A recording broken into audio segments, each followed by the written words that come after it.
नमस्कार, मैं डॉक्टर नेहा ए Shah, MBBS, PGDMH, LLB। आज हम बात करने वाले हैं प्रेगनेंसी के बारे में। Antenatal care, a journey to safe motherhood, empowering mothers, protecting babies. किसी भी स्त्री के लिए अपना बच्चा होना ये बहुत ही खुशी और महत्वपूर्ण बात है, लेकिन इसके साथ में मन में थोड़ी सी नर्वसनेस, जिज्ञासा, टेंशन और एंशियसनेस भी रहती है। तो ये तो रहेगी। अगर ये आपका पहला बच्चा है तो आपको ज़्यादा रहेगी।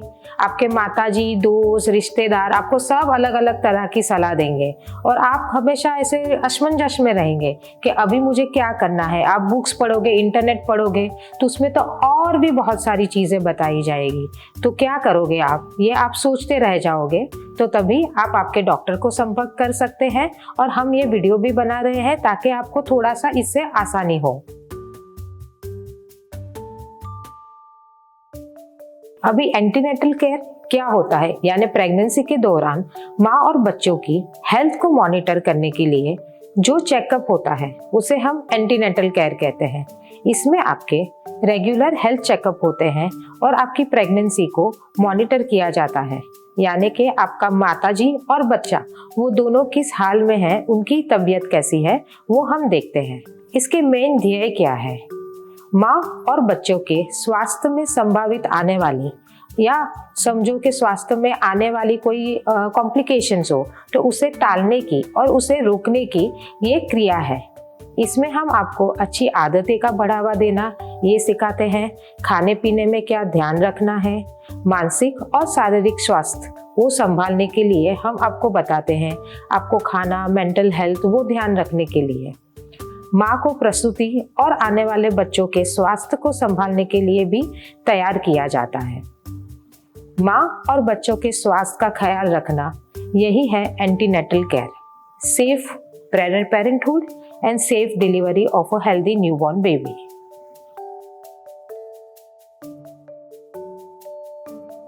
अब ये एंटीनेटल केयर या प्रेगनेंसी के दौरान जांच क्यों जरूरी है?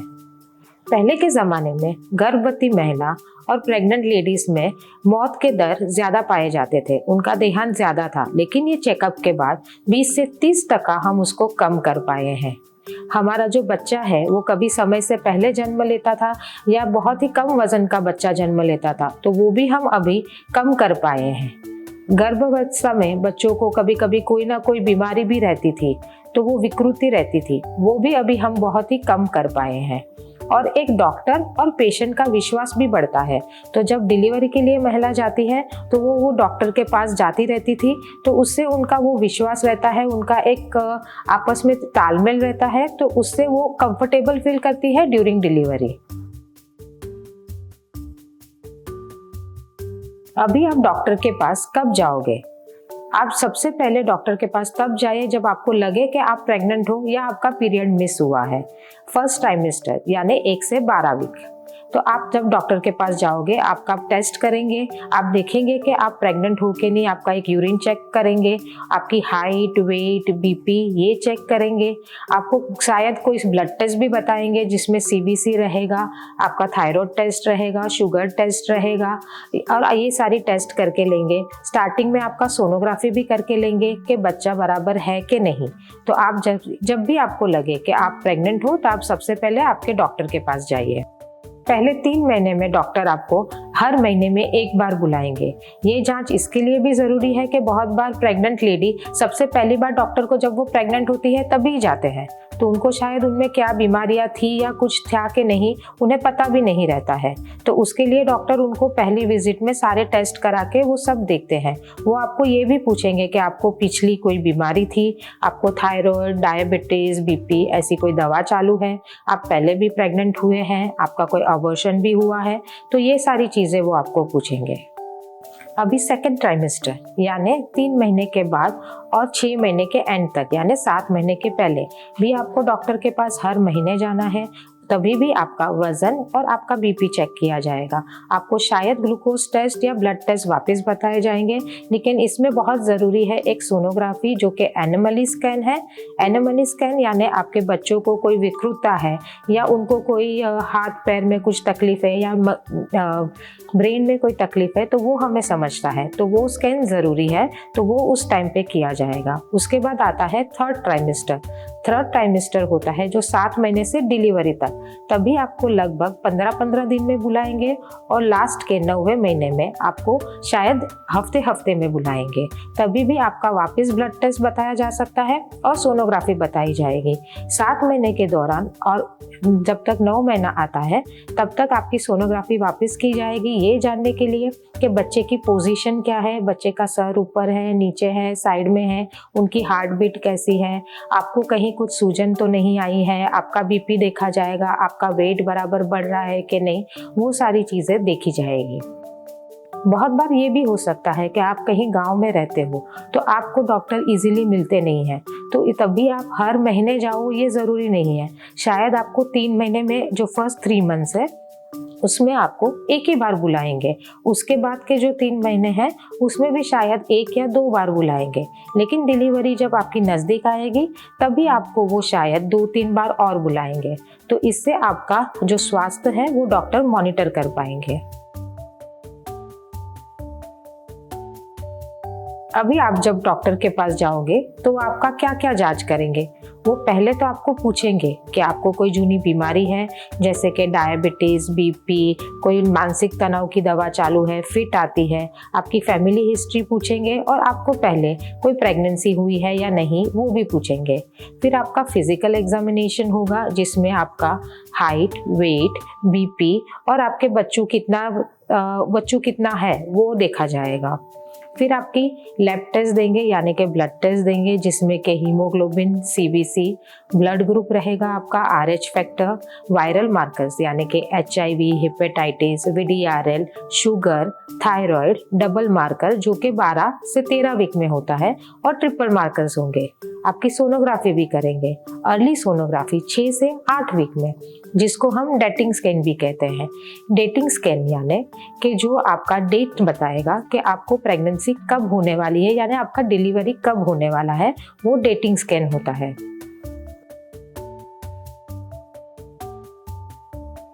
सोनोग्राफी, आपकी सोनोग्राफी की जाएगी जो कि सबसे पहले की जाती है वो है 6 to 8 वीक्स में।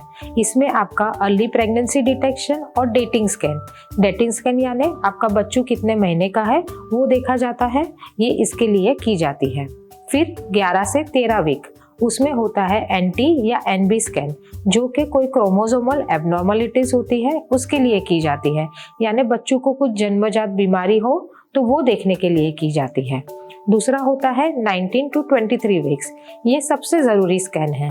अगर समझो आपके सारे स्कैन कभी मिस हो जाते हैं लेकिन ये स्कैन मिस ना हो ये देखना ज़रूरी है, क्योंकि इसमें हमें बच्चों में कोई भी बीमारी रहती है, यानी बच्चों अपंग पैदा हो सकता है या उनका ब्रेन बराबर डेवलप नहीं होता है, तो ये हमें ये स्कैन में पता चल जाता है। ये एकदम टारगेटेड स्कैन रहता है, तो ये करना बहुत ज़रूरी है हमारे लिए और बच्चों के स्वास्थ्य के लिए।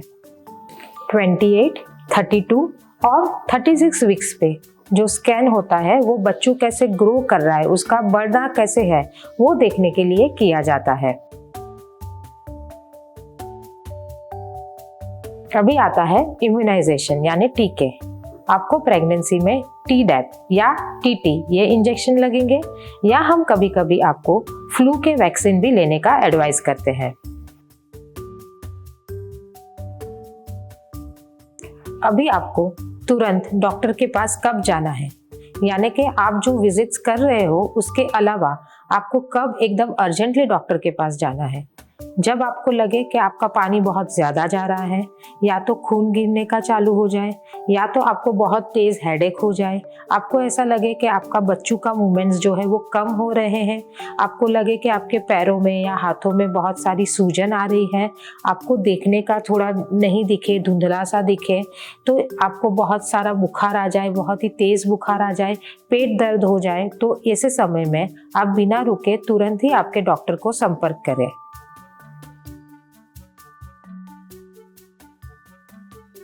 अभी आपको प्रेगनेंसी में खाने पीने में क्या ध्यान रखना है।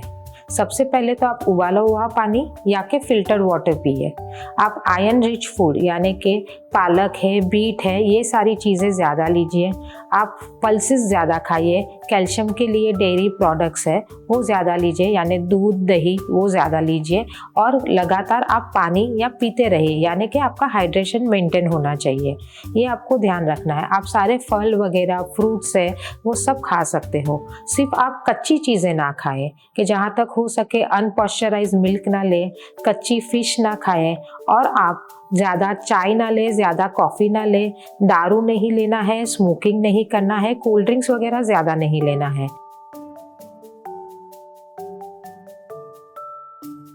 अभी प्रेगनेंसी और कसरत। आप प्रेगनेंसी में वॉकिंग और स्विमिंग दोनों कर सकते हैं। आप थोड़े थोड़े प्रकार के योगा भी कर सकते हैं, लेकिन योगा आप आपके गुरु को संपर्क करके ही करें। प्रेगनेंसी में और क्या मायने रखता है, आपकी मेंटल हेल्थ, आपका मानसिक तनाव, वो सब नहीं चाहिए हमें।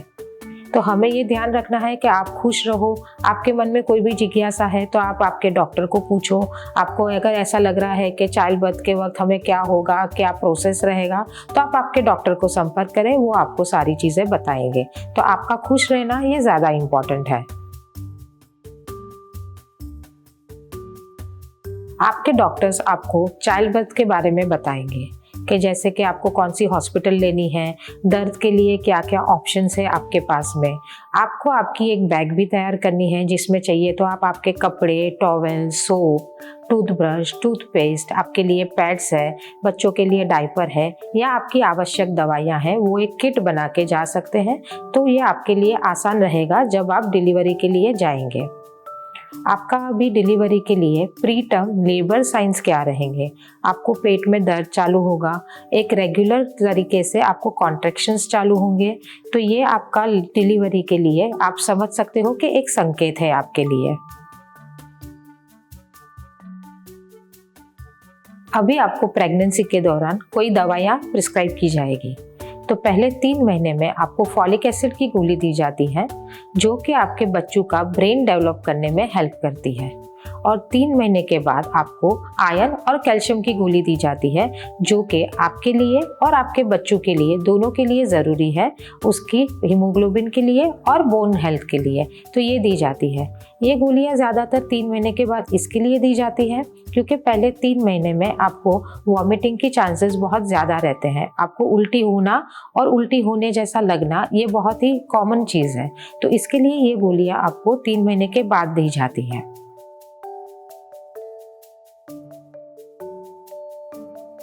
क्या एसिडिटी होना पूरी प्रेगनेंसी में कॉमन है? हाँ, कई लोगों को एसिडिटी पूरी प्रेगनेंसी में भी रहती है।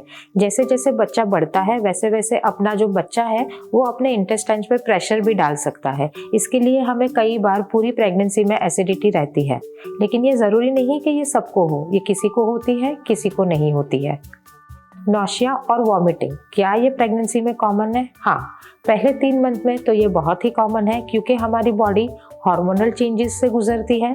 इसके लिए हमें उल्टी होना या उल्टी जैसा लगना ये प्रेगनेंसी में पहले 3 मंथ में होता है, लेकिन कई लोगों को ये पूरे साल भर यानी पूरी प्रेगनेंसी में भी रहता है। अभी एबॉर्शंस इन प्रेगनेंसी, सारी प्रेगनेंसी तो अबॉर्शन में नहीं होती है, लेकिन हाँ, कई लोगों को अबॉर्शंस होने के चांसेस ज़्यादा होते हैं। तो ये उन लोगों में ज़्यादा पाया जाता है जिनको स्ट्रेस रहता है, जिनके खाने पीने की हैबिट्स अच्छी नहीं है, जो समय पर सोते नहीं हैं, और या किनको कोई बीमारी रहती है या कोई दवाइयाँ चालू रहती हैं। तो ये सारी चीज़ों से अबॉर्शन होने के चांसेस ज़्यादा होते हैं। अभी हम देखेंगे नेचुरल डिलीवरी या के सी सेक्शन डिलीवरी यानी कि सीजेरियन। आजकल सीजेरियन सेक्शन भी उतना ही सेफ है जितना कि नेचुरल डिलीवरी है। हम वैसे भी चाहेंगे कि नेचुरल डिलीवरी हो, लेकिन अगर किसी को सीजेरियन सेक्शन एडवाइस किया गया है तो उन्हें घबराने की कोई ज़रूरत नहीं है, क्योंकि आजकल के सीजेरियन सेक्शन बहुत ही सेफ है और बच्चे को दोनों में ही कोई भी नुकसान नहीं होता है। क्या प्रेग्नेंट लेडीज सेक्स कर सकते हैं? ये हम कह सकते हैं कि पहले 3 मंथ में अगर आप सेक्स अवॉइड करें तो अच्छा है, और सेम लास्ट 3 मंथ में यानी 7, 8, 9 महीने में आपको सेक्स अवॉइड करना है। आप बीच के महीनों में सेक्स कर सकते हैं लेकिन रफ सेक्स ना करें, और हो सके तो पहले 3 मंथ और लास्ट के 3 मंथ में आप पेनिट्रेशन ना करें। आप ऐसे ही कडलिंग वगैरह वो सब कर सकते हैं। कौन सा फूड खाना चाहिए और कौन सा फूड नहीं खाना चाहिए, तो जितना हो सके उतना बाहर का फूड नहीं लेना है। जो फूड पका हुआ ना हो ठीक से वो फूड नहीं खाना है, और जो तला हुई चीज़ ताकि वो सब चीज़ें नहीं लेनी है। आप घर का खाना खा सकते हैं, आपको जो पसंद है वो, और आप ज़्यादातर जिसमें से आपको प्रोटीन्स विटामिन ज़्यादा मिले वो फूड ज़्यादा खाइए, जैसे कि ग्रीन लीफी वेजिटेबल्स है, बीट है, आप पल्सेस ज़्यादा ले सकते हैं। आप अगर अंडे खाते हो तो आप कुक्ड एग भी ले सकते हो। तो ये सारी चीज़ें आप ज़्यादा लें। दूध है, इसमें भी प्रोटीन ज़्यादा आता है, लेकिन बॉइल्ड या पॉस्चराइज्ड दूध लें तो वो अच्छा पड़ेगा आपको। How to make your womb strong, यानी आपके गर्भ को ताकतवर कैसे बनाएं। गर्भ को ताकतवर बनाना ऐसा तो कुछ है नहीं, लेकिन हाँ, अगर आपका विटामिन्स अच्छे हैं तो वो आपका वूम स्ट्रॉन्ग रखेगा। आप बार बार बीमार नहीं पड़ते हो तो आपका वूम स्ट्रॉन्ग रहेगा। आपको स्ट्रेस नहीं है तो वो भी आपका वूम स्ट्रॉन्ग रखता है। यानी जितना हो सके आपको स्ट्रेस फ्री रहना है, समय पे सोना है, अच्छा खाना खाना है। आप में शायद समझो विटामिन्स की कोई कमी है, जैसे कि आयरन, कैल्शियम, आजकल तो विटामिन डी वो भी बहुत कम होता है, तो ये सारी चीज़ों की दवाइयाँ आपको चालू रखनी है तो आपका वूम स्ट्रॉन्ग रहेगा। और अगर आप बार बार सर्दी खांसी से पीड़ित हो तो आजकल तो हम प्रेगनेंसी में भी फ्लू के वैक्सीन को रेकमेंड करते हैं ताकि आप बार बार बीमार ना पड़े। तो ये सब सारी चीज़ों से आपका वूम स्ट्रॉन्ग रहेगा। अभी नेचुरल प्रेगनेंसी बेटर है या आईवीएफ? कोई भी चीज़ नेचुरल ही बेटर रहेगी। हम क्यों खर्चा करके आईवीएफ करें जब हम नेचुरली प्रेग्नेंट हो सकते हैं। आईवीएफ उसी के लिए है ताकि जिन लोगों को नेचुरली प्रेगनेंसी नहीं होती है तो उन्हीं लोगों के लिए हम आईवीएफ करते हैं। अभी आप ऐसे सोच रहे होंगे नहीं नहीं मैं आईवीएफ करूंगी तो मुझे तो मेल चाइल्ड ही होगा, ये हम सिलेक्ट कर सकते हैं? नहीं, ऐसा नहीं कर सकते हैं। ये गवर्नमेंट ने बैन किया हुआ है और ये कानूनन अपराध है। इसके लिए आपको दंड भी हो सकता है, जेल भी हो सकती है। तो अगर आप ये सोच रहे हो कि आईवीएफ में आपका बच्चा सिलेक्शन होगा, इसके लिए मुझे नेचुरल प्रेगनेंसी नहीं चाहिए, आईवीएफ करना है, तो नहीं, ये नहीं होता है। तो जितना हो सके नेचुरली प्रेग्नेंट होना इट्स बेटर। लेकिन अभी जो लोगों को नेचुरली प्रेग्नेंट नहीं हो पा रहे हैं उनके लिए एक अलग रास्ता बनाया है जिससे हम आईवीएफ से उनको भी प्रेग्नेंट कर सकते हैं। तो ये चीज़ अच्छी है, लेकिन उसका दुरुपयोग नहीं होता है। क्या प्रेगनेंसी में ज़्यादा एक्सरसाइज करनी है या कि बेड रेस्ट लेना है? देखो, प्रेगनेंसी में हम अपना नॉर्मल रूटीन काम कर सकते हैं। हमें चलना है, ये एक्सरसाइज करो, चलने वाली या स्विमिंग वाली, at least half an hour in a day. अभी क्या होता है कि प्रेगनेंसी में अपना पेट बढ़ता है तो हम आगे झुक जाते हैं, तो हमारी रीढ़ की हड्डी पे भी हमें प्रेशर आ सकता है। तो जितना हो सके अपना पोस्चर मेंटेन रखो। तो ये आपका शोल्डर्स ब्रॉड होनी चाहिए, वैसे अपना पोस्चर मेंटेन रखना है क्योंकि आगे चल के फिर हम प्रॉब्लम में ना आए। बेड रेस्ट हम सबको नहीं कहते हैं। बेड रेस्ट हम सिर्फ उनको कहते हैं जिनको हमें डर रहता है कि जिनका बच्चा गिर जाएगा, उनको हम बहुत बार कहते हैं कि बेड रेस्ट कीजिए ताकि और एक्सरसाइज ना करें। लेकिन अदरवाइज आप रूटीन आपका काम कर सकते हो। आप चलने वाली एक्सरसाइज, स्विमिंग और योगा किसी गुरु के अंडर आप कर सकते हो। अगर आपको कोई चीज़ उठानी है तो आप ऐसे बेंड ना हो जाए, ऐसे बैठ के आपकी रीढ़ की हड्डी स्ट्रेट रखे, ऐसे बैठ के कोई चीज़ उठा भी सकते हैं। लेकिन इसका मतलब ये नहीं कि आप बहुत भारी वजन उठाएं। आपको कुछ हल्की सी चीज़, कभी कुछ गिर गया है, उठाना है तो आप ये उठा सकते हो, इससे आपको कोई भी हानि नहीं होगी। अभी ब्रेस्ट फीडिंग, हाँ, प्रेगनेंसी के बाद हमें तुरंत ही ब्रेस्ट फीडिंग चालू कर देनी है। लेकिन बहुत बार ऐसा हो सकता है कि आपको ब्रेस्ट मिल्क ना आए, तो आप घबराइए नहीं, थोड़े दिनों में वो वापस स्टार्ट हो जाएगा। इसके लिए आपके डॉक्टर आपको शायद शतावरी पाउडर भी रेकमेंड करेंगे, लेकिन आपके डॉक्टर को आप संपर्क करें, आप घबराइए नहीं। बहुत बार ये नहीं आता है ब्रेस्ट क्योंकि हम स्ट्रेस में रहते हैं या हमारे विटामिन कम रहते हैं, तो उसके वजह से बहुत बार पाया गया है कि ब्रेस्ट मिल्क नहीं आता है। लेकिन घबराइए बिल्कुल नहीं, आप आपके डॉक्टर को संपर्क करें तो आपको वो इलाज बताएंगे। क्या सभी को बैक पेन होता है आफ्टर प्रेगनेंसी? नहीं, ये ज़रूरी नहीं कि सभी को बैक पेन हो आफ्टर प्रेगनेंसी।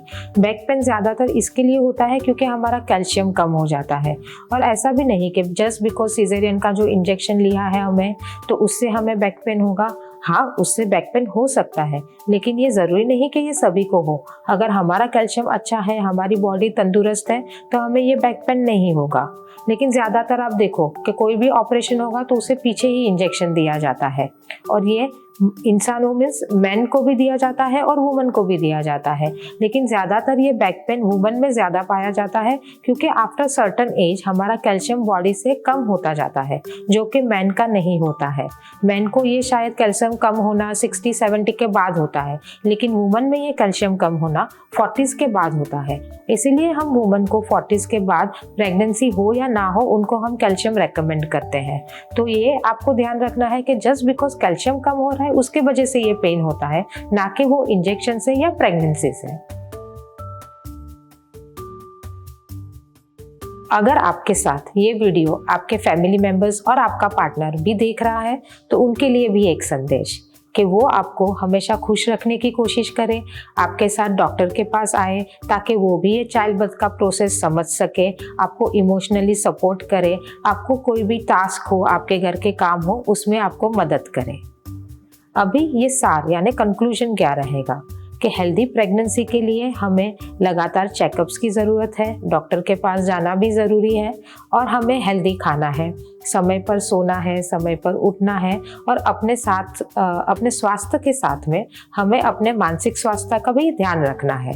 तो यही आपके लिए कंक्लूजन रहेगा कि आप खुश रहें, और आप खुश रहोगे तो आपका बच्चू भी खुश रहेगा।